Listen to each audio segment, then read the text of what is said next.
Hello everybody, Tate Davis here with another album battle for ya. This one's a big one. Led Zeppelin,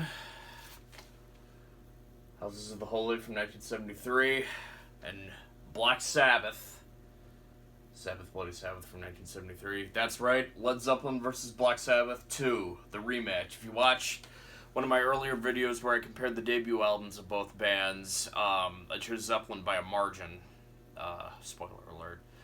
But I thought I'd talk about these two heavy hitters right now. So let's go ahead and talk about Houses of the Holy first. This is the Jimmy Page remaster of it. All the naked children right here. It was shot off some rocky canyon area off the coast of Ireland, I think. Right here. That's really cool. Hypnosis designed the album cover for this. The Hypnosis being the design team of Aubrey Powell and Storm Thurgeson. Designed a whole bunch of famous album covers. This is one of their best ones, in my opinion. The Dark Side of the Moon from Pink Floyd being another one. But they're also pretty known for some unusual ones, too. But either way, this one, like Led Zeppelin 4, was released without any mention of the band or the title, to try to kind of go against with what the critics were saying about Zeppelin at the time, and it worked. What Jimmy Page was trying to accomplish worked. So obviously, you know the lineup: Robert Plant on vocals, Jimmy Page on guitars, John Paul Jones on bass and keyboards, John Bonham on drums and percussion. You know, what can I say about this album that hasn't already been said? It opens up with, the song remains the same.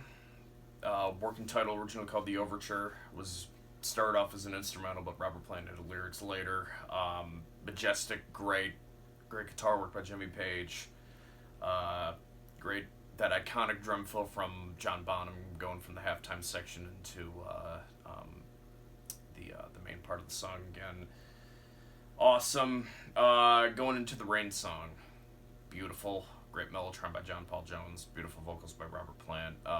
John Bonham getting some volumes on playing with brushes there. Over the Hills and Far Away, classic Zeppelin song. The Crunge, kind of a James Brown influenced piece. Has anyone seen The Bridge? Probably my least favorite song on the album. It's still pretty fun. Turn over the vinyl, we got Dancing Days. Great kind of catchy poppy tune there. Dire Maker, however you pronounce it. One of Zeppelin's most popular songs. Great drumming on there by John Bonham. Great vocals by Plant. Classic. No Quarter was a live showcase for John Paul Jones on piano and organ and whatnot. I like live versions better, but the studio version is great. You know, this really shows what he was capable of as a keyboard player.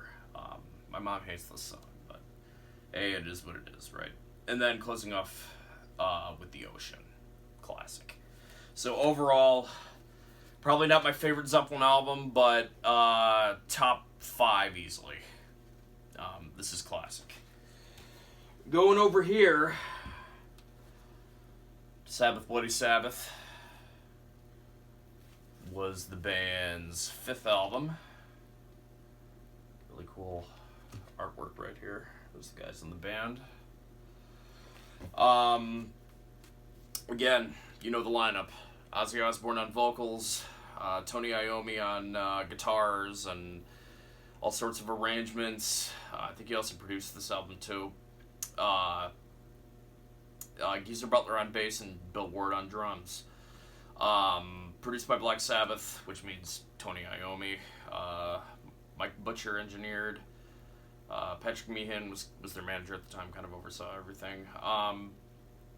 Pacific and Ioneer designed the cover right here, the front cover and the back cover. Pretty cool. Opening up with the title track, which was had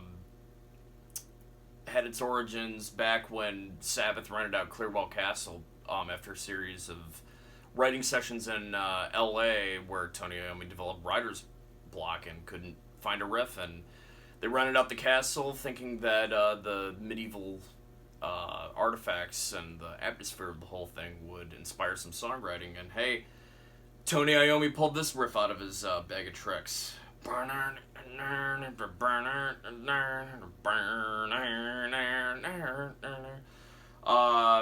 Classic. Great vocals by Ozzy on this one. My favorite on the album, coming in at track number 2 here, A National Acrobat. Awesome. You know, kind of a multi-part song, 6 minutes and change there. Fluff, a cool orchestral instrumental. I really have no use for it that much. I was never a big fan of it. I don't really know why that's on the album. Sabracadabra, featuring a great keyboard performance by Rick Wakeman of Yes, because Yes were recording, I believe, Tales from Topographic Oceans, and the studio next door. Was it close to the edge? No, yeah, I think it was Tales for Topographic Oceans, or maybe they weren't recording it, they were doing something with it, but they were working in the studio next door, and Sabbath wanted Rick Wakeman to come in and play on it, and they paid him in beer, from what I've read. But great vocals by Ozzy on it, great drumming by Bill Ward, awesome. Flip over the vinyl, another classic, Killing Yourself to Live, which would be a concert opener for the band for the next couple of tours to come. Who Are You, featuring some cool Moog synthesizer. I believe it was Ozzy who wrote the bulk of this song, kind of playing with the Moog synthesizer. That's pretty cool. Looking for Today. Really underrated Sabbath song that's really catchy. Looking for today. Excuse me. Looking for today. Hey. Looking for today. Hey. Awesome. And then closing off with what a lot of diehard Sabbath fans considered to be one of their favorite songs in their catalog, Spiral Architect. Great drumming by Bill Ward in this one. Great kind of majestic orchestral arrangement by Mr. Iommi. So overall, again, probably not my favorite Sabbath album, but top 5 for sure.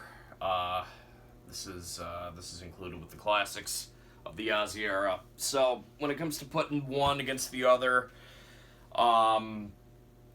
this is a tough decision because I love both bands, and both of these albums really mean a lot to me. Well, I think that the songs on this one are probably better, at least in my opinion, than some songs on this one. Top to bottom, I think Houses of the Holy is the one I would rather take to a desert island with me than Sabbath Bloody Sabbath. But it's not by much. Zeppelin's going to scrape by here with this rematch. And,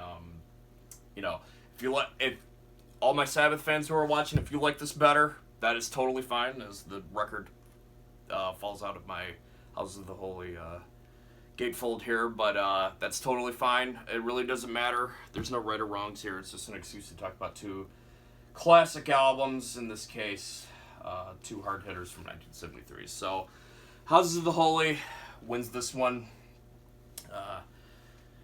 Better luck next time, Sabbath, but we still love you. So, with that being said, thank you guys very much for watching, and we will see you guys later. Bye-bye.